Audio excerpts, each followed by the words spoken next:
Добро вечер. Четврток, 22 часот. Време за емисија во Центар на YouTube. Јас сум Васко Евтов, почитувани гледачи. Вие сте на вистинското место, бидејќи во наредните 50 на минути и вие и јас имаме право да знаеме вистината. Вечерва интервју со Љубомир Цуцуловски.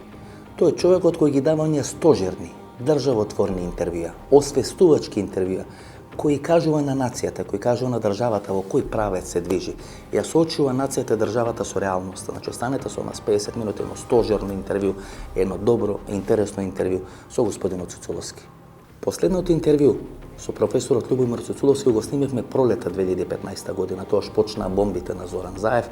Државата се соочуваше со одредена политичка криза.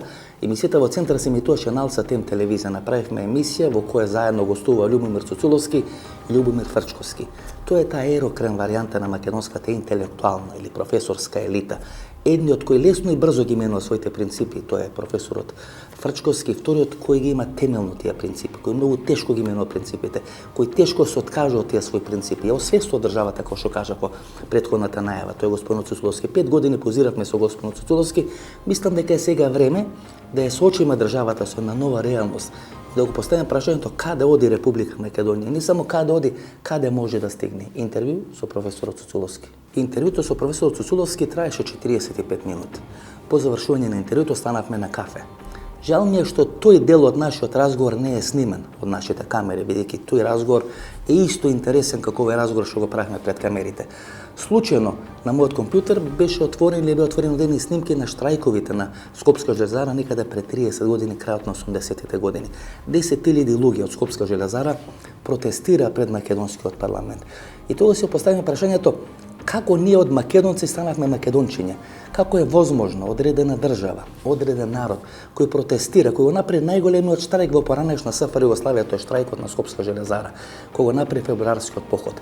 Луѓе од ВМРО, историското ВМРО, ја тренира специјалната полиција на усашите или на Мусолини. Како е возможно тој народ од македонец или македончишта да станат мали македончиња? Тоа е есенцијата на нашиот разговор со професорот Цуцуловски. Професоре, каде оди Македонија?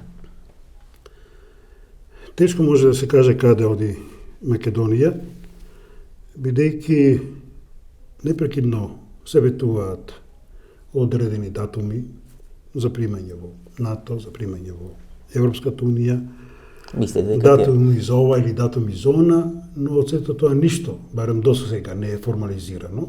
Мислите дека тие датуми всушност е есенцијата на нашето живење? Ние така се сведуваме на војници кои само ги бројат датумите или датите кога ќе се излезат од војска или од армијата или поранешна јена. Тоа не става во една многу пасивна позиција, ние постојано нешто да чекаме како датум, кој никако да стигне. Ние непрекидно нешто очекуваме, тоа потсетува помалку на она позната драма чекајќи го Годо. При тоа дори веќе и не знаеме кој е Годо, односно која е Европската унија. А знаеме ли барем што чекаме? Ако не знаеме кого чекаме, дали знаеме што чекаме? Па наводно чекаме да влеземе во Европската унија и НАТО кои наводно ќе ни го подобрат животот, вработеност и така натаму, макар што од друга страна самото искуство или емпиријата или статистиката покажува дека сите земји кои биле на истиот или сличен економски развиток како што е Република Македонија, тоа се Бугарија, да речеме, Романија и така натаму, наместо да останат младите луѓе во нивните земји, напротив ги напуштаат. Разорени се. Па поминете во Бугарија, да речеме, од Паланка према Софија доволно е да се види како е. Од Софија до Варна е уште полошо. Имате села и села кои се напуштени. Поминете по магистралата, како ја нарекот они, дали магистрала, гледате напуштени куќи, напуштени села. Во најголем дел од нив роми се вселуваат. Бугарите проценува дека ромите за 25 до 30 години ќе бидат мнозински народ или мнозинско население во Република Бугарија, дека Бугарија ќе биде прва држава кај што домицилниот народ нема да биде мнозински по 30 години. Тоа се нивни статистички некои демографски истражувања. Добро, може би, мислам тоа не сум го испитувал, но ние сме првата земја каде што малцинството станува доминантно во политичка смисла, мислам на албанските партии и нивните аспирации, така што може би Бугарија ќе го изгледа на друг начин, оној пат кој ние веќе го изодевме, бидејќи кај нас не владее мнозинството, кој владее малцинството. Добро, професоре. И така не само во праксата, туку така и според рамковниот договор, тој е онај фамозен дел каде што не може да се донесе одредена одлука без согласност не само на 2/3, туку и на Бадентеровото. значи на половина од присутните од малцинството. Сигурно, професоре, дали ние, кои гледаме И катастрофично... на тој начин се сигурно стануваме фактички заложници на едно малцинство, на едно политичко, иако сакате етничко малцинство. Дали, професоре, ние, кои гледаме катастрофично на тоа што се случува сега во Република Македонија, сме во право. Знаете, катастрофично на промена на името, катастрофично на фактот дека малцинството владее со мнозинството, катастрофично на фактот дека губиме идентитетот, катастрофично на фактот дека се подпишени преспански или договор со Република Бугарија дека има тиранска платформа. Дали сме ние во право што така катастрофично гледаме на работите, бидејќи не донесува во една ситуација да ние почнеме да се преиспитуваме дали сме во право, а не тие што ги имат направено тие злодела врз македонскиот етнос, македонска држава и македонска државотворност. За среќа до сега, мене не ми се случило ниту приватно, ниту јавно да се го поставам прашањето дали сме во право.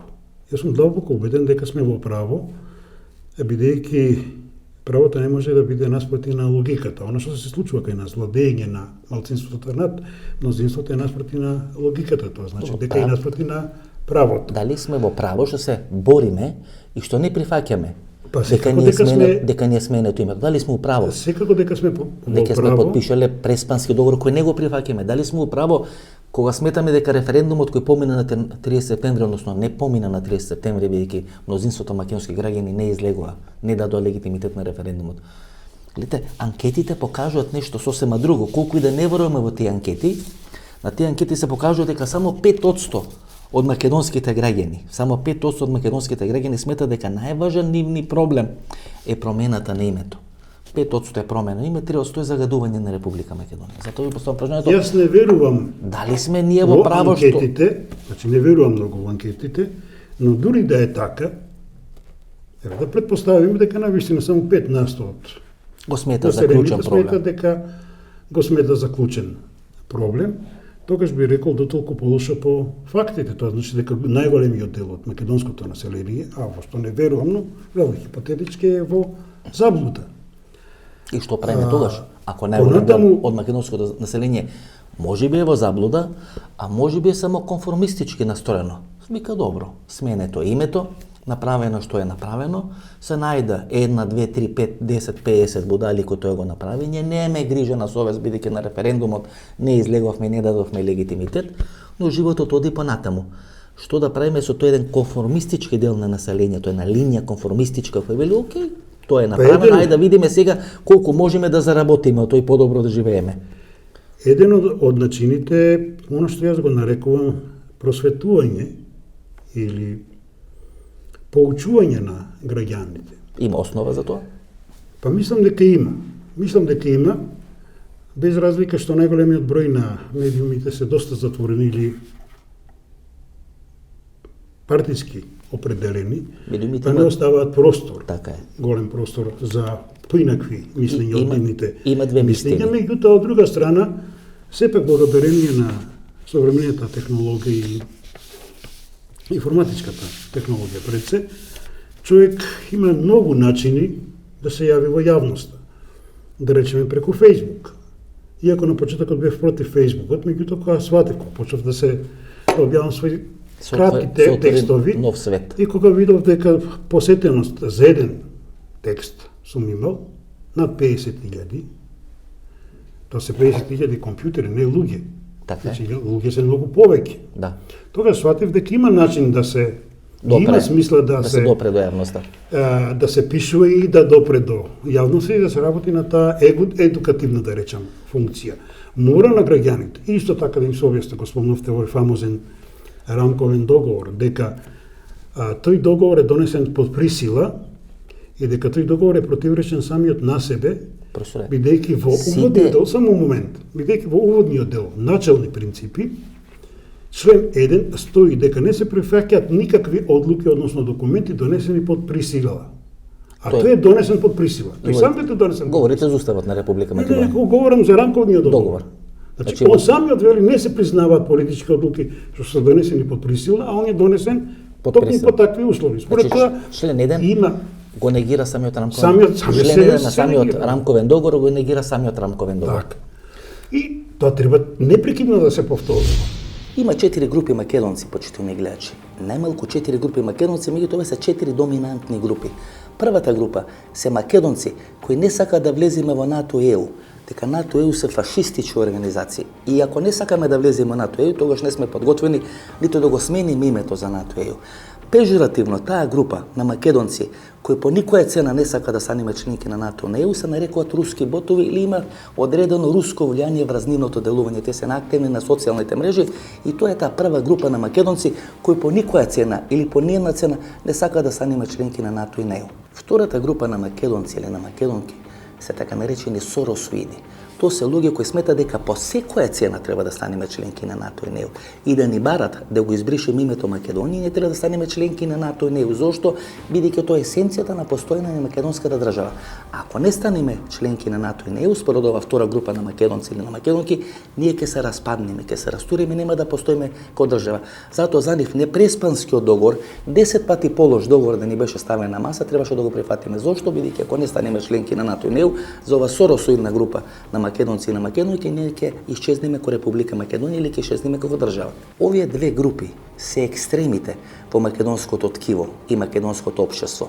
Всушност ко функционира една држава, почитувани гледачи. Добро да има и таков десен и таков лев екстрем, но тие не треба да бидат доминантни политички процеси или мејнстрим процеси во Република Македонија. Ако еден од тие два процеси или тие две крајности издоминира во една држава, вклучително и во Република Македонија, тогаш таа држава се соочува со сериозни проблеми. Значи, овие се екстремите или тоа како што се нарекува лупење на лушпата од кромедот. Во еден временски период ќе ги нема едните и другите, Република Македонија ќе мора да ја фати таа средна линија, која е најдобра линија и која најлесно ќе ја донеси до иднината или до посакуваната цел.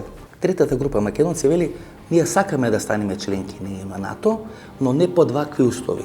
Не со бугарски договор, не со преспански договор, но сакаме да станеме членки на НАТО, но ние не прифаќаме тоа да биде под ерга омнес. Навистина, еден голем дел на македонските граѓани, кои излегува или не излегува на референдумот, се спремни или се подготвени да станеме членки на НАТО, но не сакаат под вакви услови, односно не прифаќаат по ерга омнес име Република Северна Македонија да станеме членки на ЕУ и на НАТО. И четвртата група на македонци и на македонки велат, ние станавме членки на ЕУ и на НАТО под име Република Северна Македонија. Ние тоа име не го сакаме, ние тоа име не го прифаќаме, ние не излеговме на референдумот да гласаме за тоа име. Но ние сме мали македончиња, ситни, кршливи, исплашени, секој нешто може да не направи. И ние за да преживееме мораме да го прифатиме тоа име. Мораме да се соочиме со фактот дека сме Република Северна Македонија. Ако сакаме и понатаму да продолжиме да живееме овде, да тука живеат нашите деца и да можеме да опстанеме како држава. Тоа што ние треба да го направиме, почитувани гледачи, е да формираме, да негуваме, да креираме петта група на македонци, која би била некоја мешавина на третата, на четвртата, па може би на првата и на втората група. Таа петта група на македонци ќе знае што сака во животот, ќе има јасно дефинирани црвени линии. Нивните црвени линии ќе бидат дека ние не прифаќаме ерга омнес или промена на името за севкупна употреба. И не само што не прифаќаме, туку нема да покажуваме малодушност дека еве се сменило името и ние ново мораме да го прифатиме. Таа група ќе мора да има лидерство за да може да биде формирана таа нова петта група која ќе знае што сака и која нема на првата кривина да ги симни гаките, да ги симни панталоните, да прифати се од неа што ќе се бара, ќе мора да биде формирано ново лидерство. Тоа ново лидерство ќе треба да ја предводи таа нова петта група која ќе треба да биде сршта и есенцијата на новата македонска држава и новото македонско општество. Мислите дека тоа ќе помине, дека нема да стане тоа? Досега мислам дека има 4 структури на луѓе во однос на прашањето на името. Едната структура која вели не сакаме да влеземе во НАТО и ЕУ, тоа се фашистички организации и адекватно на тоа не прифаќаме ни промена на име за да станеме членки на НАТО и ЕУ. Имате втора структура која вели под било кое име само да станеме членки на НАТО и ЕУ. Трета структура која вели ние би прифатиле да сме членки на НАТО и на ЕУ, но не со ерга омнес, односно име за севкупна употреба. И четврта структура на луѓе која ми се чини дека е најбројна, која вели да, ние не прифаќавме под вакво име, под вакви услови, со вакви договори да станеме членки на НАТО и на ЕУ, ама ние сме мали, кревки, никакви, а големиот свет така функционира. ни наметнува. Ние мораме да се прилагодиме ако сакаме да преживееме. Тоа се 4 структури на луѓе само во однос на прашањето на името. Ова четврта конформистичка структура ми се чини дека е најбројна. Што да правиме во таква една ситуација? Што се овие 4 структури на луѓе? Најгласни се овие кои некада стана членки на НАТО и НЕУ и не прифаќаат промена на име. Овие другите се горе-доле тука помалу бројни. Што во таква Јас ситуација? не сум сигурен дека ова четврта категорија на граѓани кои вие означевте како конформистичка и со право конформистичка, демек нема што ја да се поварам против стварноста. Ние сме мали, тие се големи, снажни и така натаму, треба да се легнеме на брашното. Што направија во Сирија? Сепак не би се согласил дека е таа најбројна, затоа што фактите, а не статистиката, статистиката може да се штелува како сакате, но фактите говорат најдобро. Имено 900.000 граѓани на Република Македонија на референдумот не излегоа и на тој начин посредно рекоа дека не им треба Европа или НАТО по секоја цена и промена на името по секоја цена, и дека промената на името по секоја цена е заправо без цена.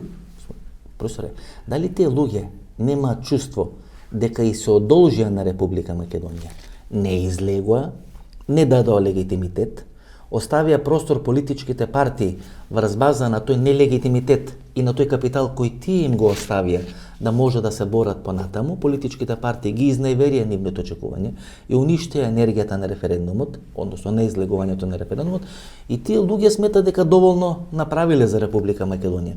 А дека политичките елити и од едната и од другата страна, Курто-Мурто или варијанта, овие 30 години ја унакажа, ја обезвреднија, ја фрлија во стечај Република Македонија, дека тие веќе немаат обврски да се бора за државата, бидејќи колку тие се борат, има секојаш политички субјекти кои можат уште повеќе да уништуваат Република Македонија. Што во таква ситуација?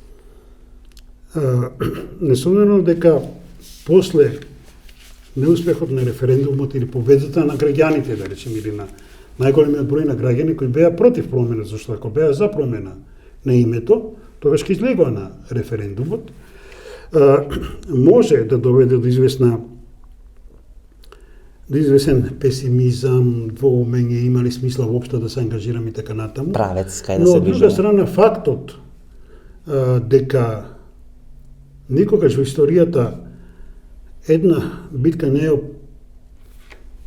е одлучила војната или конечниот исход на војната, охрабрува, можеби постои известно затишје сега во моментов на огромното население од граѓаните на Република Македонија и можеби го чека погодниот момент кој ќе го каже своето мислење. Тој погоден момент може да бидат и наредните избори, доколку се одржат, макар што од друга страна свесен сум дека и со нив може да се манипулира.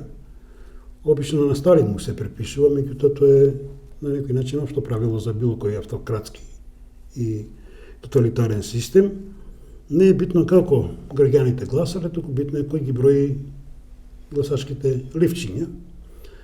Така што од една страна надежда ја наоѓам во наредните избори, но од друга страна сепак постои таа скепса, бидејќи може да бидат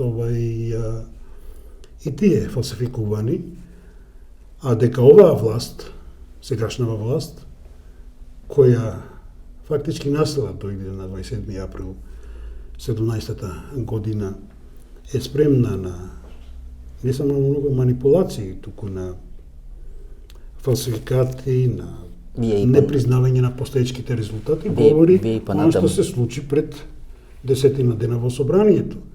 Се гласаше за законот за јавно обвинителство, не се доби потребниот број на гласови и тие го поништи. Имаме ли гаранција дека утре нема да се јават и да речат го поништуваме, ги поништуваме изборите затоа што се јавиле некои неправилности, а заpravo да се прикрие неуспех. Професори, понатаму го спорите легитимитетот на тоа што се случи на 27 април 2017 година. Ако ја прифатиме таа теза дека е спорен легитимитетот на тоа што се случи на 27 април, а тоа е избиране на новата влада, односно давање мандат да биде формирана нова влада, промена на Трајко Вајановски, избор на Тала Џафери, така натаму и така. Значи целата таа постапка што влечи корени од тој нелегитимитет на 27 април, тога све што се случува подосна после 27 април нема фактички легитимитет. тогаш се е некое Потемкиново село, кое е изградено на некои темели од кремвишли или виршли, какви што сака и што јади Или поранешниот се премиер. Потемкинови села. Повеќе Потемкинови И села. мислам дека голем дел од граѓаните се свесни за тој факт. И дотолку повеќе ми изненадува пасивноста на опозицијата, воопшто на опозицијата, што наместо цело време да го доведуваше во прашање и легалитетот и легитимитетот на постечката власт, таа се концентрираше на барање на некакви грешки во нивните одлуки, некакви отстапки што се направени во однос на овие или оние, наместо главната острица да ја усмери токму кон нелегалноста и нелегитимноста Како на прекјутно постечката да имаше власт. дадено согласност на тоа што се случувало. Во прилог Како на она што го велите, со како правење- преквитно да има дадено согласност, Некои работи се прават со правење, некои се прават со неправење. Овде како да беше една симбиоза на правење и неправење. Едните правеа без легитимитет, другите даваа согласност на тоа што е без легитимитет направено. Без акција, без реакција, Понекогаш без се ништо. дава согласноста и тука сте во право и на посреден начин. Например, лидерот на најголемата опозицијска партија вели дека тој е реалист, што значи го признава името Република Северна Македонија, што значи го признава за легално она што се случи на 17 април 2017 година, но дека секој направил, ако дојде на власт, да се промени името, т.е. да се коригира договорот со Грција. Тој значи го прифаќа тоа како факт и при тоа уште додава, ако собере 2/3, нема ја што да собирам 2/3 од парламентарното мнозинство. Туку само тоа треба да го изнесам пред соодветните институции. Јас сум свесен дека институциите не функционираат како што треба, но треба да се биде упорен. Да, професоре, во таа нестрекна изјава на Христијан Мицкоски има еден елемент кој јавноста не го анализираше или не го стави во прв план. Тоа е таа изјава или тој дел на изјавата кај што е вели: јас не сакам да ве лажам, се обраќа на граѓаните, да бидам нечесен, да добивам плата како професор на Машински факултет од буџетот на Република Северна Македонија и да негирам дека е тоа реалност. Па видите, ако е платата 42.000 денари, па тоа е најмалку што може да направи, како што сами вели 42, 45, 50 или колку добија професор на Машински факултет. Па најмалку што може да направи лидер на опозиција кој сака да го зачува уставното име на државата, кој сака да се бори за македонскиот идентитет, бидејќи името на партијата е Демократска партија за македонско национално единство. Најмалку што може да направи лидер на опозиција е да не ја добива таа плата. Да направи гест што ќе покаже: не, јас не ја добивам таа плата бидејќи добивам од буџетот на Република Северна Македонија. А тој тоа го користи како крунски доказ за да покаже пред граѓаните дека не сака да ги лаже. Па он не е избран, или тој не е избран тамо да не ги лаже граѓаните, туку граѓаните му дале доверба да го брани уставот на Република Македонија, да ја коригира власта ако власта не функционира, да ги брани националните интереси. 2016 година 11 декември мора таков мандат доби. Меѓутоа да, има и друг начин на кој он може да се спротистави. Не значи дека оно што ќе го кажам е во ред, дека е вистините, точно. Па видовме со Меѓутоа, мани. можно е и со неизлегување или бойкотирање на изборите. Така е. Колку и тоа да изгледа чудно, меѓутоа да не забораваме. 94 година имаше бойкот на изборите.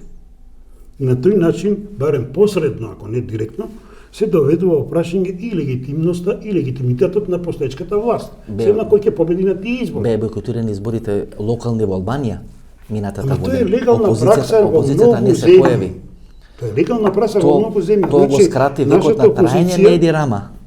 Значи, нашата опозиција наместо тоа да го направи бойкот, ако треба да запрети со бойкот, тоа ја прифаќа постечката ситуација, па вели од кога ќе дојдам, ќе се обидам да ја променам. Ама ако обезбедам две Да, третини, и ќе се обидам, значи тоа значи е тоа. повторно граѓаните, значи повторно товарот на грбот на граѓаните, вие ќе ни дајте две третини, па ако имаме и Бадентер, ние ќе се обидиме да ја смениме реалноста. А Башка Бадентер не ќе може да се обезбеди под ниеден услов. Значи не се доволни само две третини, туку потребен е и мнозинство на Бадентер. А мнозинството на Бадентер е последно во суштината. Не половина од овие фамозни 20% кои се во парламентот, нивни представници, да се согласат за промена, туку половина од присутните. Тоа значи дека е доволно да биде само еден присутен пратеник од албанските партии и да каже не. Професоре, ми се чини мене И веќе со дека, тоа, дека ние наметнавме Бадентер е заправо воведување на вето. Ние, почитувани гледачи, не веруваме во војска, не веруваме во здравство, не веруваме во школство, не веруваме во образование, не веруваме во црква, не веруваме во ништо. Кога не веруваме во ништо, ние де факто не веруваме во нашата држава. Кога вие не верувате во својата држава, тогаш правите две работи, или напуштате државата или ефтино не продавате. Нас се случуваат двете работи. На крајот во Македонија ќе останат да живеат многу малку македонци ќе напуштат Македонија и така завршува секоја држава во која не верува нејзиниот сопствен народ. Затоа се појавува таа југоносталгија, почитувани гледачи. Таа југоносталгија не е југоносталгија по Сплит, по Белград, по Загреб или по Лјубљана. Туку е носталгија по еден среден живот, по една средена држава, по една држава која знае што сака. Четврта воена сила во тогашна Европа, држава со која сите се гордеа. Кога говориме ние за југоносталгија, ние всушност говориме за нашата исконска потреба да живееме во средена држава, во држава во која ќе знаеме што сакаме, во која ќе се знае што се прави и држава со која ќе се гордееме. Тоа е всушност проблемот на југоносталгијата. Значи ние не жалиме по нашето минато време, по нашата младост, туку жалиме по еден среден живот кој го немаме сега во Република Македонија. Ние всушност дојдовме во една апсурдна ситуација, да голем дел од граѓаните полека почнаа да сметат дека името всушност не било товар, не било пречка за да ние да можеме да одиме понатаму. Симав пред 10 години или 15 прв пат направен емисија за бугарските пасоши. Сите ние знаеме како се добиваат бугарски пасоши, се оди во она агенција за българите во чужбина, се поднесот одредени апликации, одредени пополните формулари, кај што вие кажувате дека по мајка или по татко имате бугарски корени, така натаму и така натаму. И за мене тоа беше страшно за некој да призна дека има бугарски корени, за да добие бугарски пасош, за да може да вози камион во западна Европа. Но кога ќе седнете да анализирате промена на името за да влеземе и да станеме членки НЕУ и на НАТО и добивање на бугарски пасош во основа на иста операција. Вие се откажувате од нешто, од име, од идентитет, од потекло, од било што, за одредени краткорочни благосостојби или одредени придобивки, бенефици, така натаму и така натаму. Нема разлика помеѓу добивање бугарски пасоши и промена на името за да влезете во НАТО и БЕУ. Ја барем тоа така го доживам, така го сваќам. Да, во основата е така, но сепак постои една народна поговорка која мораме да ја почитуваме, а дека празниот стомак многу не размислува. Така е. Така што во ваква ситуација јас ги разбирам тие луѓе. Тоа не значи дека ги оправдувам нивните постапки, што посегнале по бугарски пасош, но разбирам, имаат семејства, имаат деца, треба некако да се преживее. Лесно се манипулира со гладен човек. Со гладен човек. Ке го донесете во ситуација да се плаши да биде гладен и ке манипулирате. Ако нам ни смета тоа што некој зема бугарски пасош за да може да замине за Европа и да најде работа, тогаш многу поедноставно би било, на тоа бара веќе работа, да се отворат нови работни места, луѓето да се вработат тука да ја наоѓаат својата перспектива наместо да бегаат во Европа преку Бугарија. И исто така да речем и за времето на Бранко Црвенковски, некаде 90-тите години, фино се сеќам, а и сега ни сметаат бугарите што сакале да ги бугаризираат македонците во Албанија, со тоа што им делат пропаганден материјал. Проблемот не е во тоа што Република Бугарија дели пропаганден материјал на македонците во Република Албанија и ги убедува дека не се македонци, туку бугари. Проблемот е во тоа што Република Македонија ништо не прави да подели пропаганден материјал на македонците во Албанија. Односно, Или, никој пат не сакам да говорам за себе си во некој позитивен контекст, меѓутоа, јас пред 10 години, тоа е прв тоа го кажувам, преку една невладина организација, но автентична македонска невладина организација, испрати за македонците, односно подарив, донирав, како што вика сега модерно, 90 мои книги кои беа пренесени во Албанија и во соседна Бугарија. 30 комплете по 3 различни книги. Значи има начини како да се влие. Не е проблемот што Бугарија се меша таму. Проблемот е што Македонија ништо не прави. Ако јас како поединец сум можел, значи, да донирам нешто таму, владата како може? Односно прави, професоре. Ги носи да гласат од пустец. Тоа е веќе манипулација со луѓето. Да. Тоа е веќе манипулација со луѓето. Ние функционираме во држава која се темели на манипулација. Гледате ги сега бројкиве. Колку и да не веруваме во анкетите, од нешто мораме да почнеме, нели? На прашањето кој е најважен животен проблем кој во моментот се соочува просечниот македонски граѓани или просечниот македонски гласац, вели дека ниските плати и животниот стандард се 20%. Корупцијата и криминалот кој им го уништува тој животен стандард е 19%, невработеноста 15%, високи трошоци за живење 12% и селување на луѓето 11%. Кога вие ќе видите, ќе ги соберете преку 90% се екзистенцијални проблеми, тие што го мачат македонскиот народ. Народ кој се соочува со така страшни, агресивни, екзистенцијални проблеми, не може рационално да размислува. Не може рационално да расудува. Абстрактно му е името. Додека он не добија пасош на кој пише Северна Македонија, тој не е свесен дека е променето името или се лаже дека не е променето името, идентитетот и така. Натаму и така. Не можете да очекувате од народ кој преку 90% од приоритетите му се екзистенционални да може државотворно, државнички да размислува и да може да делува.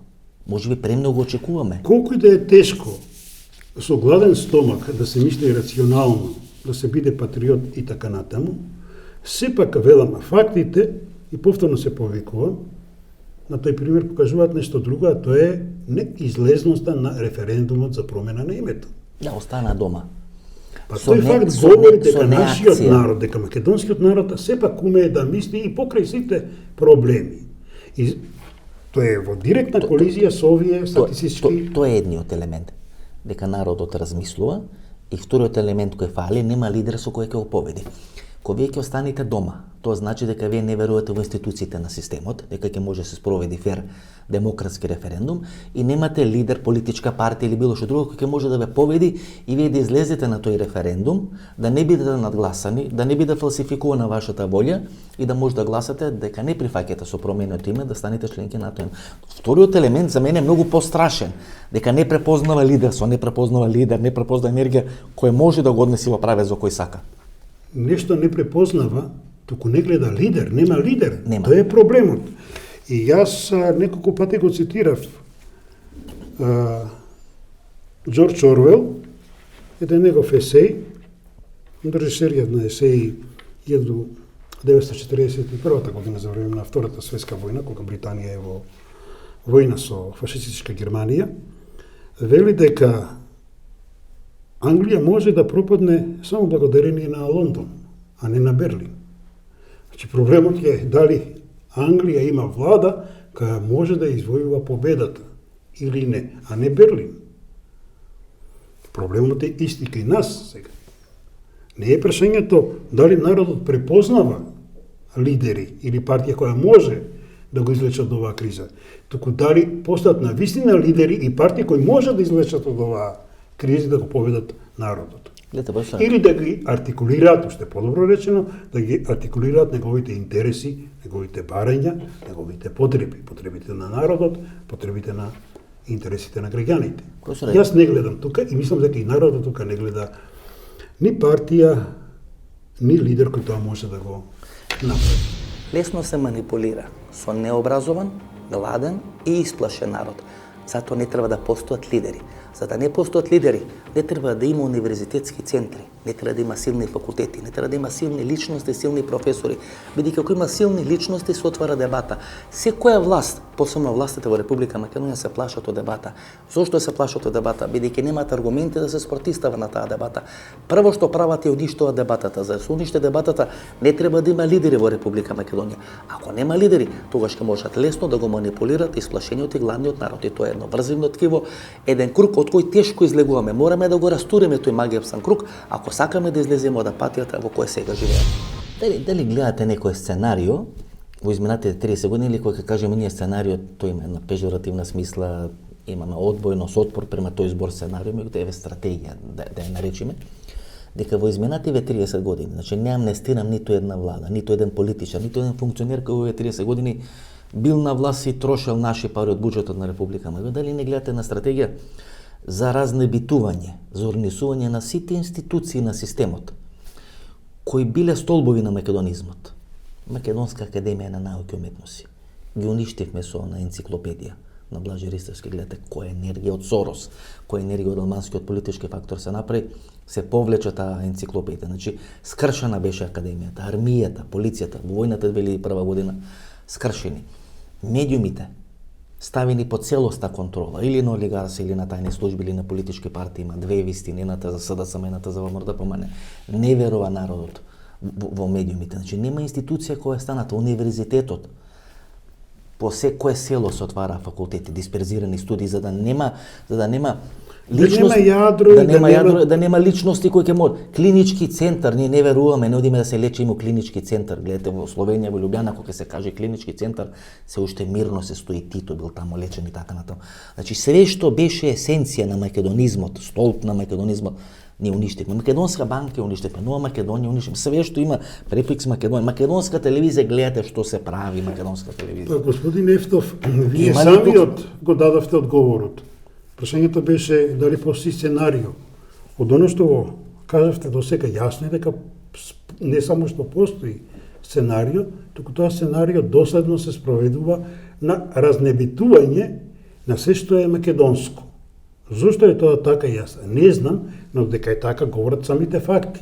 Не само оние факти кои вие ги спомнавте. Од Ману па натам. Уште милион факти има. Меѓутоа, еве, да тргнеме од она што се чини небитно.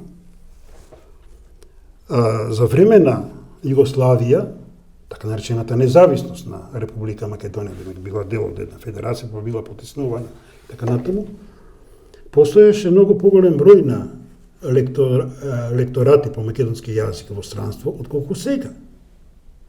Јас сега не знам дали воопшто постои лекторат за македонски јазик во некоја друга земја, освен можеби во Чешка, Полска и така натаму. Понатаму, колку се водеше сметка за македонскиот јазик? Наследникот на Блаже Коневски, на катедрата на Блаже Коневски, кој доби, мислам, 8 септемвриска награда за она Евангелие од Никола, што го има откриено, беше член на извршниот комитет на СДСМ, кога таа партија одлучуваше да се прифати Преспанскиот договорот со Бугарија и така натаму. Односно да се избриши патос со Блаже Коневски. Јас очекував од ВМРО да помане тоа да го прави, бидејќи секогаш го проблематизирале. Антонио Милушевски имаше да се збореше дека он го сербилизирал наводно македонскиот јазик и така. Или Антонио Милушевски имаше направено есеи, песна или стихоторба за џуџето од Небрегово и така натаму. Но човекот кој ја наследи катедрата на Блаже Коневски, на големиот Блаже Коневски, да прифати така лесно Преспански или договор со Бугарија, за мене беше непоимиво до пред 10 или 15 години. И тоа гледате, и тоа се стори, и тоа се направи. Не остана бастион што може да прави. Велите рамковен договор, па таа комунистичка партија, кај што наследници СДСМ е формирана 42-43 година во Тетово, да се покаже унитарниот карактер на македонската држава. Значи намерно е во Тетово направена таа комунистичка партија? Не, тие го префатија, ја префатија да тирска платформа. Но кога сме околу грижата за македонскиот јазик, пак ќе се вратам, не само што имавме лекторати, туку голем број од нашите граѓани заборавиле дека во 70-ти и 80-тите години од минатиот век, значи пред половина век отприлike, во Германија постоеја за така наречените гастарбајтери, значи луѓе кои од тука отишле да работат во Германија со семејствата, постоеше додатна настава на македонски јазик за македончињата или децата во Германија. Во Германија. Значи тие одеа и слушаа настава на германски јазик во германски училишта, што и нормално бидејќи живеат во Германија. Но има додатна настава на македонски јазик од професори, односно учители, дојдени од Република Македонија, односно од СФРЈ. Тоа високо ниво на национална свест. Значи, борба, и што е најбитно, борба. Сега да кажете, тоа е своевидна борба, културна борба. Во оној тежок комунизам сме имале многу повисоко ниво на национална свест. Нешто сме имале. Отколку што имаме сега. Да, и сме го практикувале тоа. И кој смеел да го доведе во прашање од тоа време постоењето на македонската нација? Никој. Имаше некој, да речеме Шешек, но Шешек се најде од другата страна на решетките, 84 година, 1984 година. Кога тврдеше дека македонската нација, црногорската и босанската се измислени нации. Господине Цуцуловски, народот никој пат не дојде до средба. Ја ви говорам за факти. Никој пат не дојде до средба помеѓу Тито и Живков и покрај огромната желба на Тодор Живков, првиот човек на Бугарската комунистичка партија, БСП-то, Народна република Бугарија, никој пат не дојде средба затоа што Тито поставувал еден услов: да се разговара за македонското прашање и во Бугарија. Зошто како државници додавал Тито, ние нема зашто друго да разговараме освен за тие суштински, геостратешки и национални прашања. А за трговија, за сообраќај, за индустрија се има соодветни министерства. Значи, таа држава, тој систем, тој комунистички систем, многу повеќе се грижеше за македонството, отколку денеска од така наречените македонски партии. Македонски патриоти. Или патриоти, како сакате да наречете ги. Патриоти на батерии. Затоа ли е таа жал по на стара Југославија, таа југоносталгија? Гледате, таа југоносталгија сега е присутна и кај деца кои не биле родени во тогашна Југославија. И тие мечтаат за некој систем, за некоја држава која ќе е средена, која ќе е уредена. Ние набројавме неколку институции кои треба да бидат столбови на македонизмот кои се урнисени во временски период.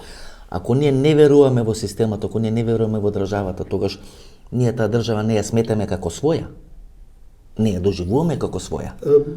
Кога нешто ефтино сте добиле, ви ефтино ќе го продаите за бугарски пашо, за промена на име и така натаму и така натаму. Ако не верувате во државата, не ја сметате со ефтина, не ја продавате.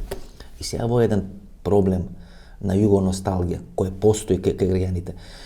Тоа не е жал по тоа време, туку е жал за една средена, уредена држава со која ќе се гордеат луѓето кои живеат во таа држава. Тоа така го дефинирам. Има малце можеби носталгија за младост, за поминати времиња, но во најголем дел има носталгија и жал за тоа што ние живееме во една држава со која некој нема да бреши кондори од неа. При тоа треба да се има предвид и следново.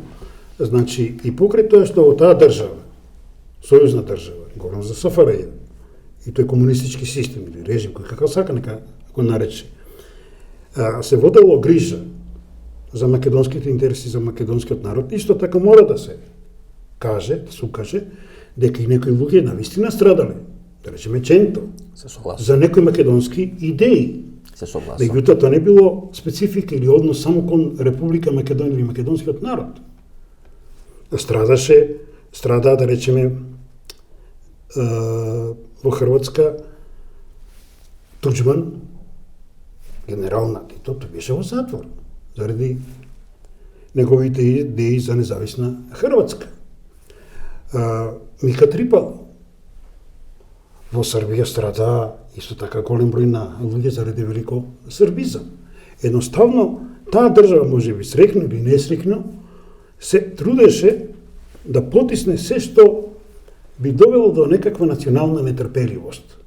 Понекој пат успешно, понекој пат неуспешно, понекој пат со право, понекој пат по грешка, но во секој случај во таа држава, барем јас сум се чувствувал многу повеќе македонец, заштитен македонец, отколку сега.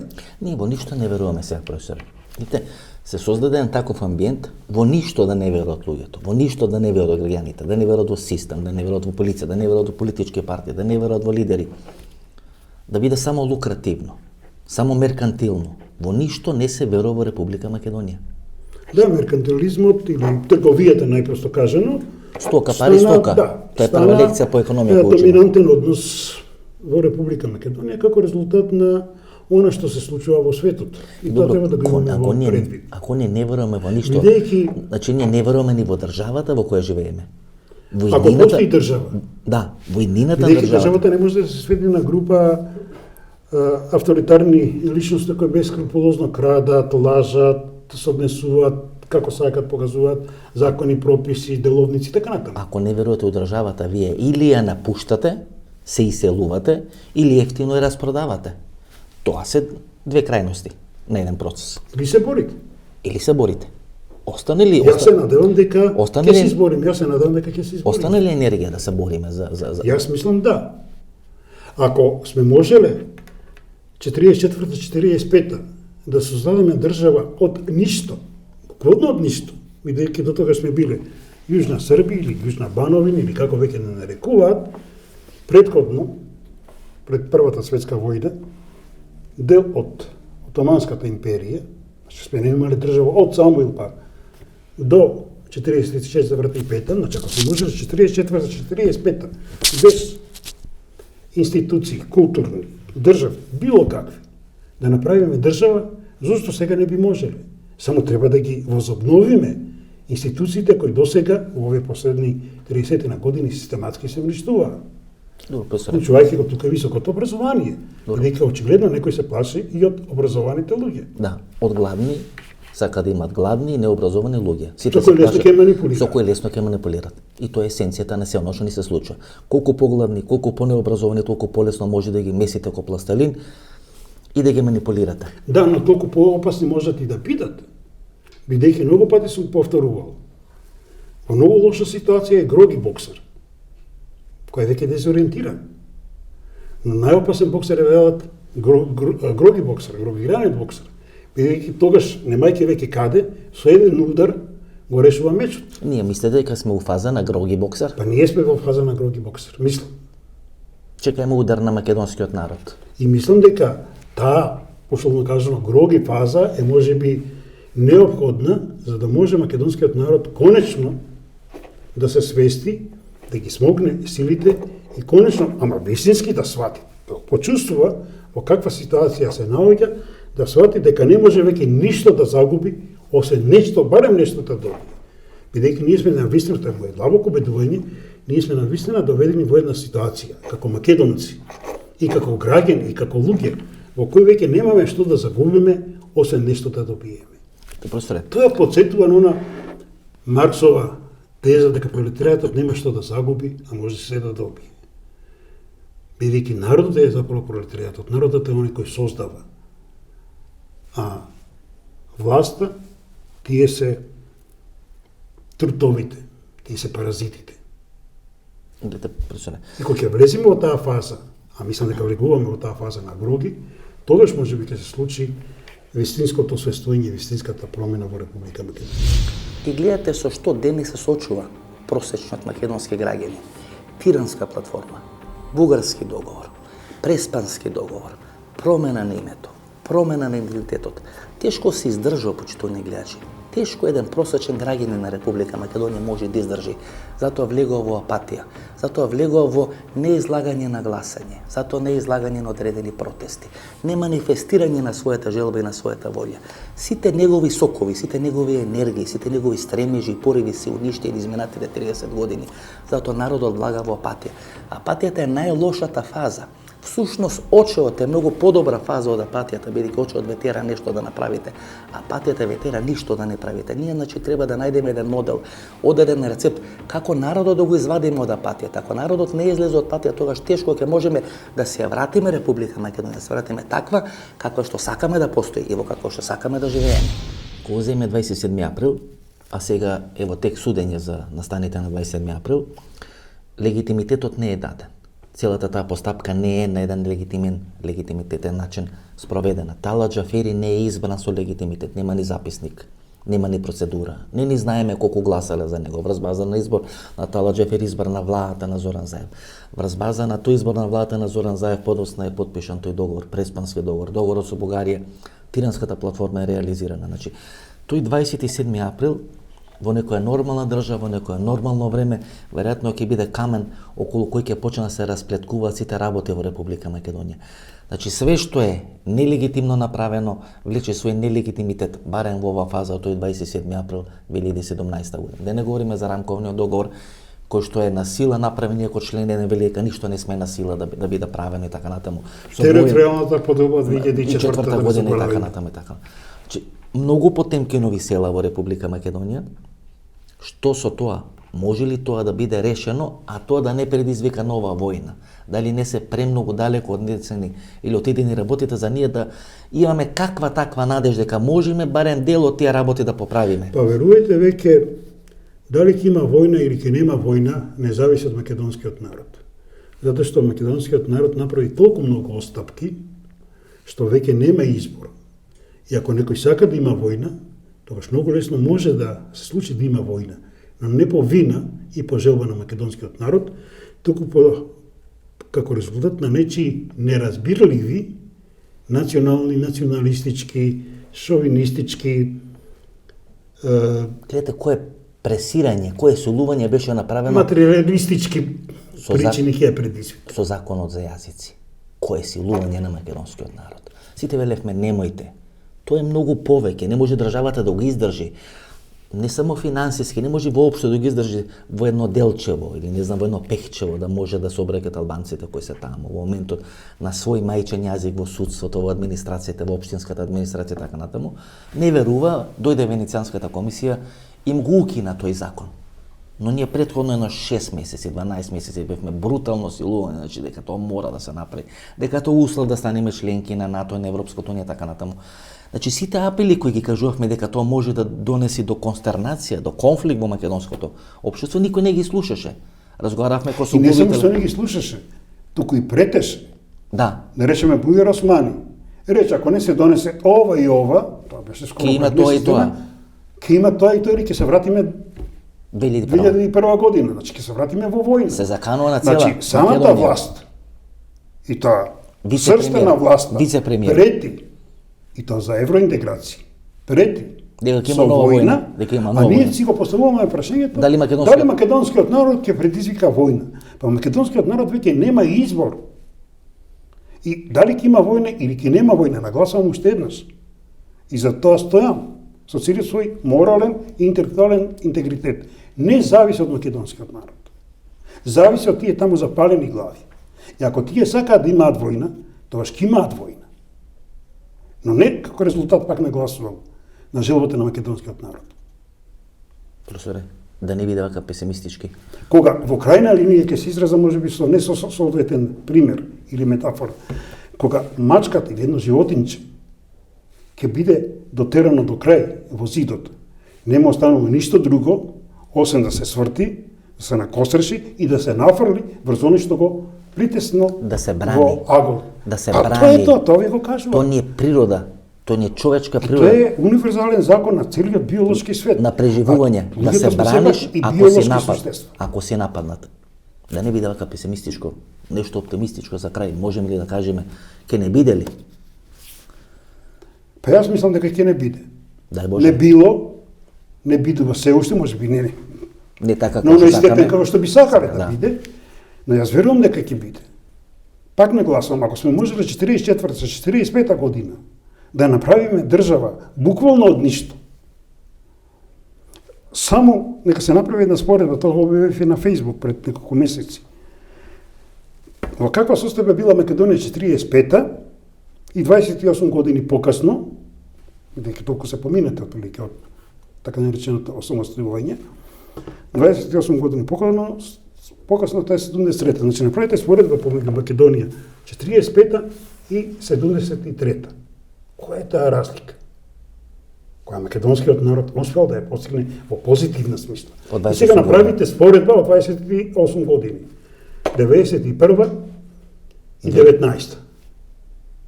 Таму имате ова, сега имате ова. Она предходното, напредокот, прогресот 45-73 е резултат не само на еден систем, кој може да се критикува по низа линии, туку резултат на ентузијазмот на македонскиот народ. Дека добил своја држава.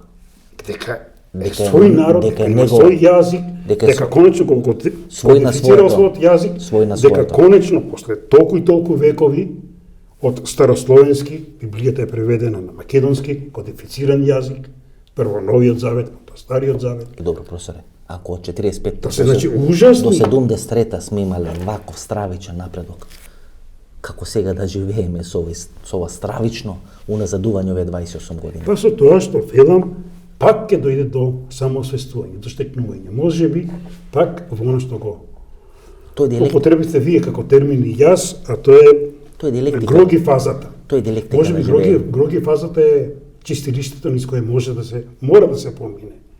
И тоа е во духот на христијанството. Јас не сум христијанин во смисла на религиозен човек. Меѓутоа морам да ги почитувам вредностите на христијанството и не случајно во сите религии се говори за рајот и пеколот, но и за чистилиштето. Ние се треба да го поминеме чистилиштето. Ние пургаториумот се го пројава. Ние одлучуваме дали ќе видиме рајот или пеколот. Ние одлучуваме. Тоа сум длабоко убеден. Дај Боже да видиме рајот. Пала многу среќа, добро здравје и се гледаме во некоја следна прилика. Истина, благодарам за поканата во емисија. Ова беше емисијата во Центар. Јас сум Васко Ефтов, почитувани гледачи. Вечерва 50 минути одлично интервју со професорот Цуцуловски. Ние се гледаме во недела во 22 часот. До недела во 22 часот. Пријатно вечер Македонијо, каде и да си.